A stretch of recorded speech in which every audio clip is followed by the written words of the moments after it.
ఆసక్తితో మరలా చరిత్రను నేర్చుకోవడానికి వచ్చిన మీ అందరికీ వందనాలు. ఈ వారం 6వ శతాబ్దం గురించి నేర్చుకుంటాం.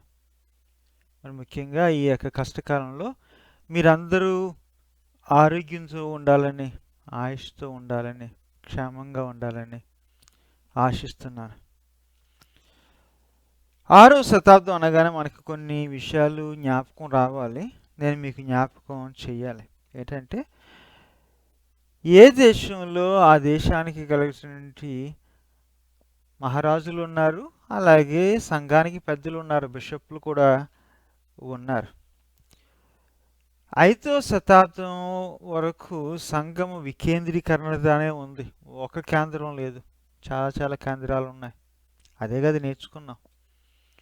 ఈ యొక్క 5 శతాబ్దాల గురించి నేర్చుకున్నప్పుడు నేను ఒక చోట నుండి ఇంకో చోటకి, ఇంకో చోటకి, ఇంకో చోటకి తీసుకెళ్ళినప్పుడు ఏది ఒకే కేంద్రం, రెండే కేంద్రం అనుకుంటున్నాను, కానీ మిమ్మల్ని వేరే వేరే చోట్లలో సంఘం ఉందని చెప్పడానికి చోట్లకి తీసుకెళ్తున్నాను.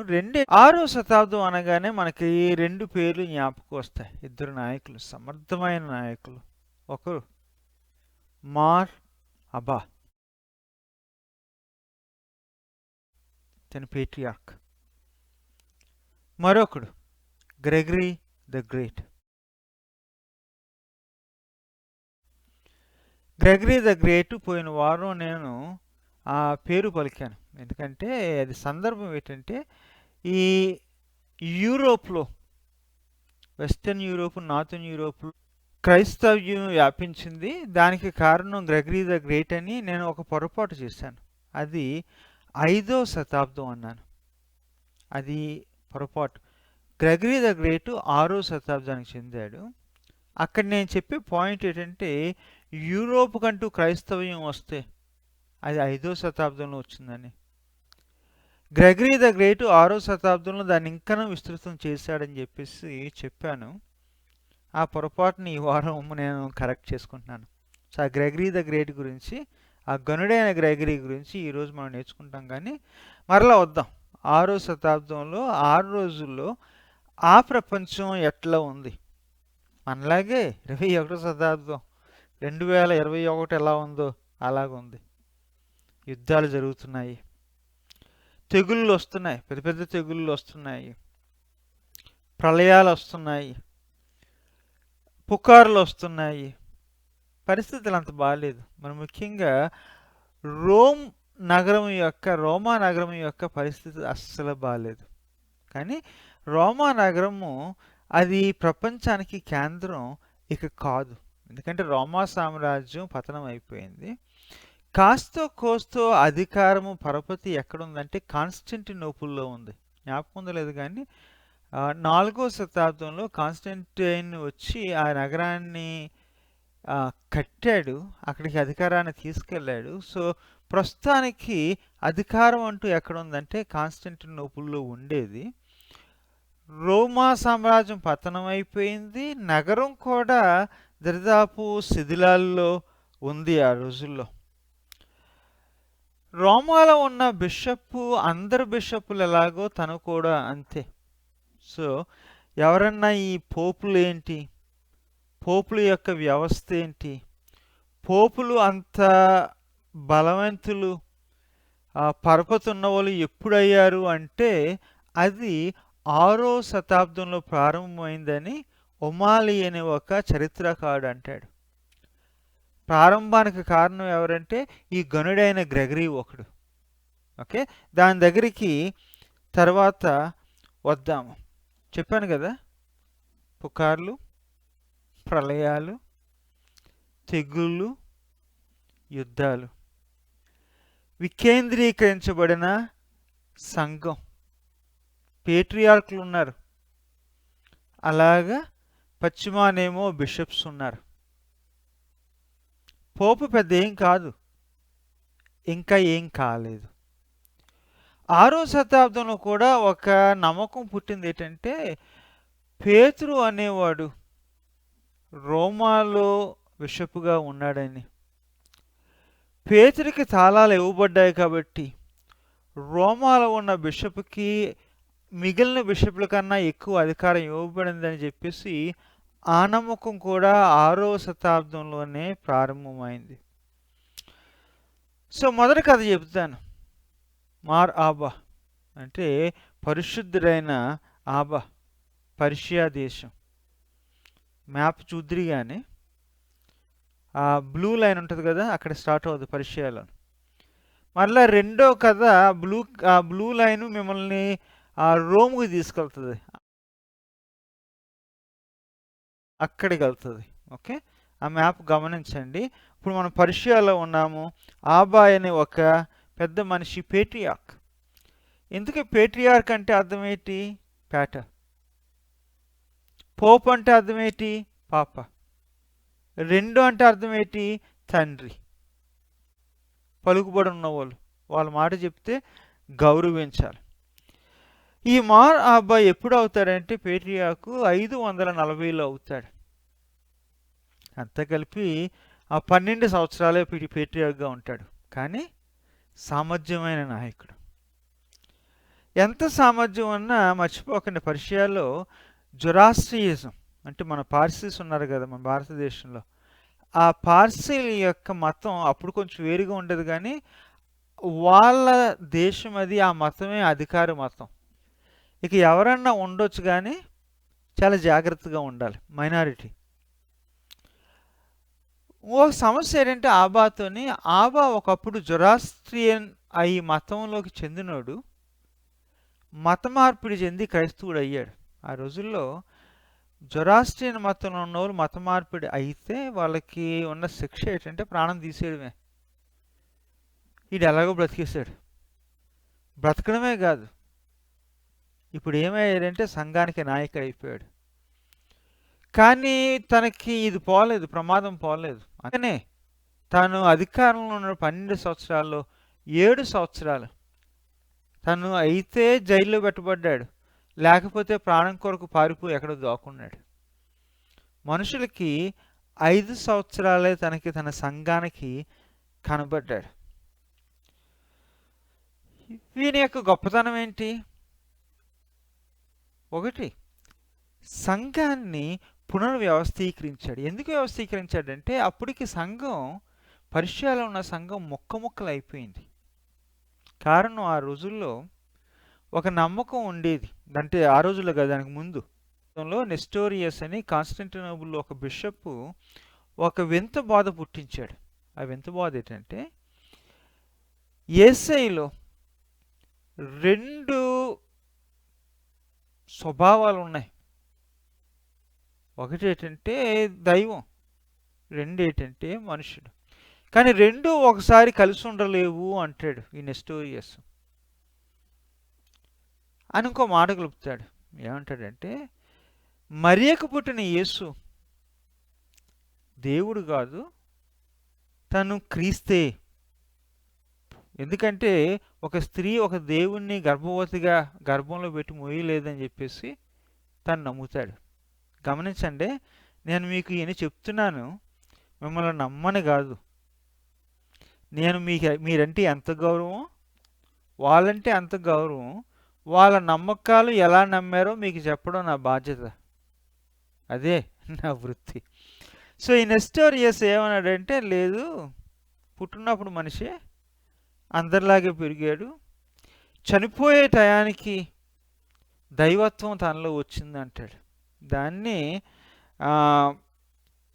5వ శతాబ్దంలో ఎఫెసస్లో జరిగిన సార్వత్రిక సంఘ సభ ఖండించింది. కాదు, అలా జరగదు అంటారు. మరలా 20 సంవత్సరాలు పోయిన తర్వాత చాల్సిడన్లో మరలా సభ అంటది, నిజమే, వాడు చెప్పింది పూర్తి అబద్ధం అంటది. ఈ తర్జన భర్జన జరుగుతున్నాయి, గొడవలు అవుతున్నాయి. పర్షియాలో ఉన్న సంఘం ముక్కలు అయిపోయింది. సో ఒక్కసారి ఆబా అధికారంలోకి వచ్చిన తర్వాత దాదాపు 90 సంవత్సరాలు వీళ్ళు కొట్టుకుని సంఘాలు మొక్కలైపోయి, కొన్ని సంఘాల్లో 2 బిషప్లు, కొన్ని సంఘాల్లో 3 బిషప్లు. తిని ఏం చేస్తారంటే ఈ 5 సంవత్సరాలు సంఘాలన్నీ తిరుగుతాడు, తిరిగి పంచాయతీలు పెడతాడు. తగాదాలు పెట్టేసి ఏం చేస్తాడంటే, రండి అబ్బాయి మాట్లాడండి, మీ నమ్మకాలు ఏంటి, మీ గొడవలు ఏంటి అని చెప్పేసి ఒక మొబైల్ కోర్టు ఒక చోట నుండి ఇంకో చోటుకి వెళ్ళి సంఘాల్లో ఏం చేస్తాడంటే సమాధానాన్ని తీసుకొస్తాడు, పునర్వ్యవస్థీకరిస్తాడు. ఇక్కడ నువ్వు బిషపు, ఇక్కడ నువ్వు ఉండకూడదు, ఇక్కడ నువ్వు ఇది చెయ్యాలి అని చేస్తాడు. అలాగా తిరిగే రోజుల్లో మరొక పని చేస్తాడు. అందరిని అడుగుతాడు, ఏకో మీ సంఘం, మీ నమ్మకం ఏంటి అని చెప్పేసి వాళ్ళు ఏదో చెప్తారు. అంటాడు, ఇది కాదు, ఇదే అవ్వాలి. అవును, ఇదే అవుతుంది, ఇంకేది కాకూడదు. అప్పుడు పిల్లలకి పెద్దలకి అర్థం కాదు, ఏంటి మన పేట్రియా గారు వచ్చారు మనకు బోధ చేస్తున్నారు అని అన్నప్పుడు వాళ్ళకి జ్ఞాపకం ఉండిపోవాలి కదా. దాని కొరకు ఏం చేస్తారంటే తనంతట తాను ఒక విశ్వాసాన్ని పరిచయం చేస్తాడు. తర్వాత గతంలో ఉన్న విశ్వాస ప్రమాణాలు ఉన్నాయి కదా, వాటిని సిరియక్లోకి, వాళ్ళ భాషలోకి తర్జుమా చేయిస్తాడు. తర్జుమా చేయించి అందరి చేత కంటత పట్టిస్తాడు. కంటత పడితే ఆ విశ్వాస ప్రమాణాల్లో ఉన్న సత్యం మనుషుల యొక్క మనసుల్లో ఉండిపోద్దని చెప్పేసి తాను సంఘాల్లో మనుషులకి ఇది నేర్పిస్తాడు. అలాగే సెమినరీస్ గురువుల్ని తయారు చేయడానికి ఒక ప్రత్యేకమైన కేంద్రాలని స్థాపిస్తాడు. మూడవది ఏంటంటే మైనారిటీయే కానీ గతంలో ఉన్న అధికారాన్ని బట్టి, మరి ముఖ్యంగా ఈ యొక్క నెస్టోరియనిజం, ఈ కొత్త కొత్త బోధలు వచ్చిన తర్వాత ఈ సంఘం ఎలా తయారయ్యారంటే అధికారంలో ఉన్న మతంలా తయారయ్యారు. సహజంగా మైనారిటీలు కూడా ఇది వస్తుంది. ఏదంటే అధికారంలో ఉన్న అధికారంతో ఉన్న మతాలకు ఉన్న రోగాలన్నీ మైనారిటీలు కూడా వస్తాయి. ఎందుకంటే మేము కూడా అలాగ ఉండాలి అని అనుకుంటారు. అప్పుడు పరిశీలన జరిగింది. ఇప్పుడు మన భారతదేశంలో కూడా ఆ యొక్క మతమౌఢ్యం ఎవరి దగ్గర ఉంటే అది మనకు కూడా వస్తుంది. ఆ రోజుల్లో అది వచ్చింది. అధికారం, మతమౌఢ్యం, తర్వాత విలాసం, లగ్జరీస్, అది ఉండాలి, ఇది ఉండాలి, అక్కడేదో ఉండాలి, ఇది ఉండాలి అనే తపన. ఈ పరిశుద్ధుడైన ఆ అబ్బాయి ఏం చేస్తారంటే వెళ్ళి అందరికీ చెప్తాడు, అది క్రైస్తవ్యం కాదు అని. తన యొక్క నిడారంభరమైన జీవితంతో, నిడారంభరమైన క్రీస్తు జీవితానికి వాళ్ళకి జ్ఞాపకం చేసుకు సంఘంలో ఓ విధమైనటువంటి ఆత్మీయమైన సంస్కరణలను తీసుకొస్తాడు అబ్బా. ఇంకొకటి, ఈ నెస్టోరియన్ ఈ నమ్మకాలు వచ్చినాయి కదా, తర్వాత కాన్స్టాంటినోపుల్లో ఉన్న సంఘానికి పర్షియాలో ఉన్న సంఘానికి విభేదాలు పెరిగిపోయినాయి. అఫ్కోర్స్ నెస్టోరియస్ కాన్స్టాంటినోపుల్ బిషప్లే కానీ పర్షియాలో తనకున్న సపోర్టు కాన్స్టాంటినోపుల్లో లేదు. సో 90 సంవత్సరాలు ఒకరు మొక్కలు ఒకరు చూసుకోవడం మానేశారు.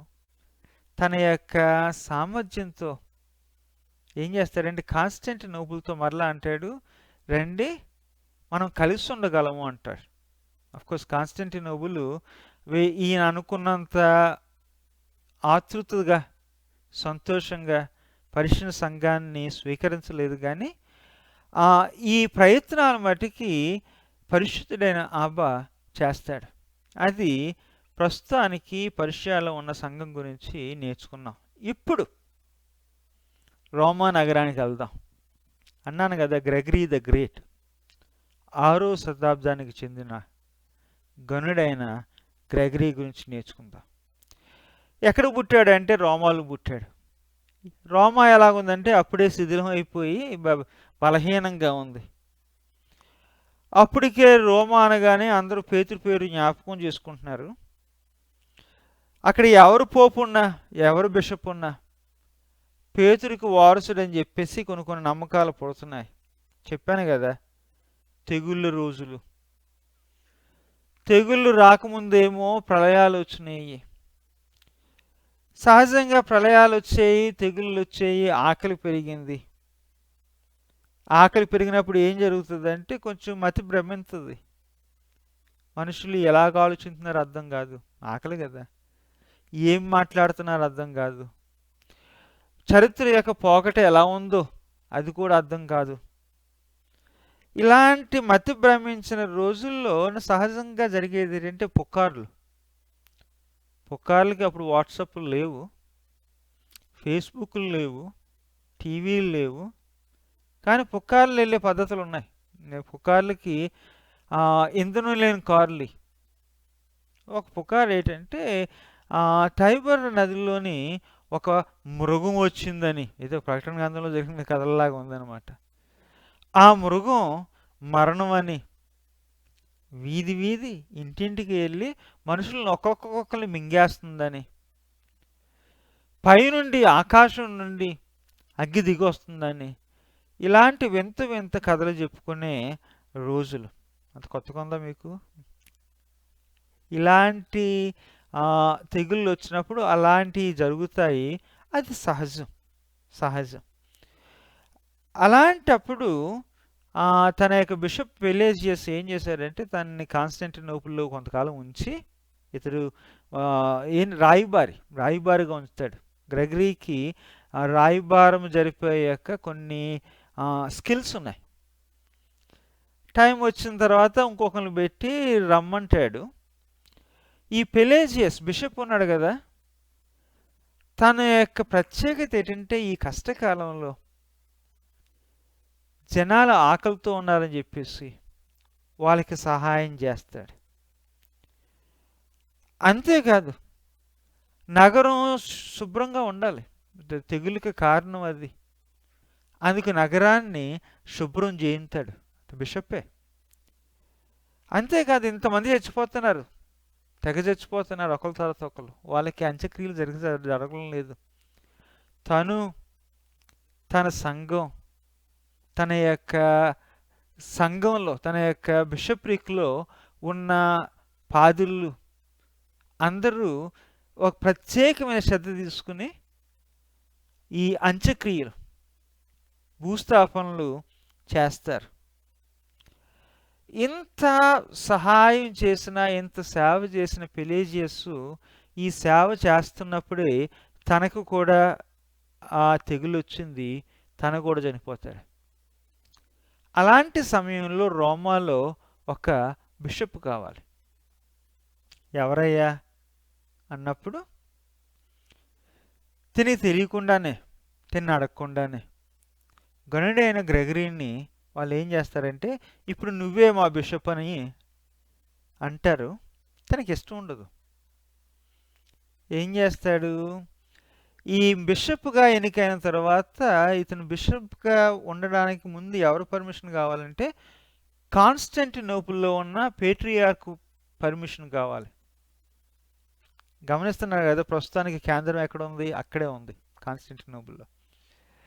ఈ ఉత్తరం ఎవరి చేత పంపితే దారిలో ఎవరో ఈ ఉత్తరాన్ని చూసేసి కథం చేసేస్తారు. అది పేట్రియార్కి అందలేదు, పేట్రియార్క్ ఏమో అది దాన్ని చూడలేదు. తన రిక్వెస్ట్ ఏంటంటే, ఈ ఉత్తరం చూసి నన్ను బిషప్గా ఎన్నుకున్నారు కదా, నా ఎన్నికను రద్దు చేయమని బిషప్ని అడుగుతాడు. అది ఎన్నిక రద్దు కాదు, ఇంక ఒప్పుకుంటాడు, నేనే బిషప్ని అని చెప్పేసి. ఒప్పుకున్న తర్వాత తన ఘనమైన సేవను ప్రారంభిస్తాడు. ఆ విషయంలోనే చెప్పాను మీకు. ఆ బ్రిటన్లకి మిషనరీలను పంపించిన గనుడు ఎవరంటే ఈ గనుడైన గ్రెగరీ అని చెప్పేసి, అది పోయిన వారం చెప్పాను కదా, ఆ విషయంలోనే చెప్పాను. తను కూడా తన యొక్క ముందు బిషప్ ఉన్నాడు కదా పెలేజియస్, తన మాదిరిలోనే ఈ కష్టకాలంలో తన యొక్క దేశంలో అందించాల్సిన సేవలు అందిస్తాడు. ఆకలిగా ఉన్న కుటుంబాలకి తిండి పంపించడం, అంతేకాదు వివిధ దేశాల నుండి కావలసిన గోధుమలు దిగుమతులు చేయడం, నగరాల్లో జరగాల్సిన మంచంతా జరగాలి, శుభ్రాలు జరగాలి. అంతేకాదు, ప్రతి మనిషికి జరగాల్సిన లాంఛనాలు కూడా జరగాలి. అలాగే సంఘంలో బిషప్గా అతను ఒక బాధ్యత తీసుకుంటాడు. అంతేకాదు, అప్పటికే చితికిపోయిన ఈ యొక్క రోమా నగరం యొక్క సైన్యానికి తిను ఒక దన్నుగా నిలబడతాడు. వాళ్ళకి ఏం కావాలో అది ఇవ్వడం, వాళ్ళకి ధైర్యం చెప్పడం, వాళ్ళని బలపరచడం. గమనించండి, సంఘంలో బిషప్ ఇప్పుడు ఎవరికి ఉపయోగపడుతున్నాడు? సైన్యానికి ఉపయోగపడుతున్నాడు. అంతేకాదు, మాటి మాటికి వచ్చి అందరూ రోమా నగరం మీద దాడి చేస్తుంటే, దాడి చేసే యొక్క రాజ్యాలతోని, నగరాలతోని, సపోర్ట్ చేసే రాజ్యాలతోని రాయబారం నడుపుతాడు. వీళ్ళు వచ్చి అటాక్ చేస్తుంటే వీళ్ళ దగ్గరికి వెళ్ళి సపోర్ట్ అడుగుతాడు. ఒక్కోసారి అటాక్ చేసి వాళ్ళ దగ్గరికి వెళ్ళి అది ఇస్తాను ఇది ఇస్తానని చెప్పేసి వాళ్ళని కొంచెం కోపం తగ్గిస్తాడు. ఇలాంటి నగరానికి ఉండాల్సిన రాజులు, నాయకులు చేయాల్సిన పనులు బిషప్ కూడా చేయడం ప్రారంభిస్తాడు. గమనించండి, పెపసి అంత బలమైనది కావడానికి ఇదో కారణం. ఇలా రాయబారాలు చేసిన సమయంలో కొంచెం కాస్తో కోస్తో తెలివిగా ఏం చేస్తారంటే, నేను మీకు ఇది ఇస్తాను అది నాకు ఇవ్వండి, నేను వాళ్ళ సాయం మీకు తెస్తాను అది నాకు ఇస్తారా అని చెప్పేసి కొన్ని భూముల్ని ఆక్రమించుకోవడం ప్రారంభిస్తాడు. మరి ఎక్కడి నుండి పుట్టిందో తెలియదు. 6వ శతాబ్దంలోనే కాన్స్టంటైన్ రాసిన పట్టాలు అని ఒక దస్తవేది లాంటిది, ఒక డాక్యుమెంట్ పుట్టింది. అందులో ఏముంటుందంటే, ఈ రోమా నగర బిషప్పు ఈ సంఘానికి సంపాదించిన ఈ భూభాగాలన్నీ ఉన్నాయి కదా, ఈ భూభాగాలన్నీ సంఘానికే చెందాయని, అది ఎప్పుడో 4వ శతాబ్దంలో కాన్స్టంటైనే వాళ్ళకి రాసి ఇచ్చాడని అది ఒక పుకారు పుట్టింది. చెప్పాను కదా, పుకార్లు సమయం అని చెప్పేసి అది ఒక డాక్యుమెంట్ పుట్టింది.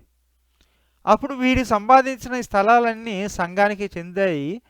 దీని గురించి మరలా మనం ఎప్పుడు నేర్చుకుంటామంటే 11వ శతాబ్దం, 12వ శతాబ్దం, 14వ శతాబ్దం, 15వ శతాబ్దం సంఘము అతిపెద్ద భూస్వామి. ఆ భూస్వామి అవ్వడానికి కారణం, ప్రారంభం ఎప్పుడంటే 6వ శతాబ్దంలోనే గ్రెగరీ, గనుడైన గ్రెగరీతోనే స్టార్ట్ అయిపోయింది. అంతేకాదు, తను కూడా సంస్కరణ మొదలెట్టాడు. అప్పటికి చాలామంది పూజారులు, గురువులు పెళ్ళిళ్ళు చేసుకుంటున్నారు. చేసుకోని వాళ్ళు కూడా ఉన్నారు. అంటాడు, ఇదిగో నా డయాసిస్లో ఉన్న మీరు, నా యొక్క ఆధిపత్యంలో ఉన్న మీరు పూజారులుగా ఉండాలంటే పెళ్ళిళ్ళు చేసుకోకూడదని చెప్పేసి ఒక ఆజ్ఞని ఇస్తాడు, ఒక శాసనాన్ని ఇస్తాడు. చెప్పాను కదా, తన సమయంలోనే వేరే వేరే చోట్లకి మిషనరీలు పంపించడం, అక్కడ సంఘాలు స్థాపించడం. ఆ సంఘాలకి ఎవరు బిషప్పు? తనే బిషప్పు. అంటే ఇప్పుడు నగరంలో ఉన్న సంఘాలకే కాదు, వేరే వేరే చోట్ల ఉన్న సంఘాలకి తనే బిషప్ అయ్యాడు. ఇదే సమయంలో ఎక్కడో ఆఫ్రికాలో ఉన్న సంఘాలు, అక్కడున్న బిషప్పులకి ఉత్తరాలు రాయడం మొదలుపెట్టాడు.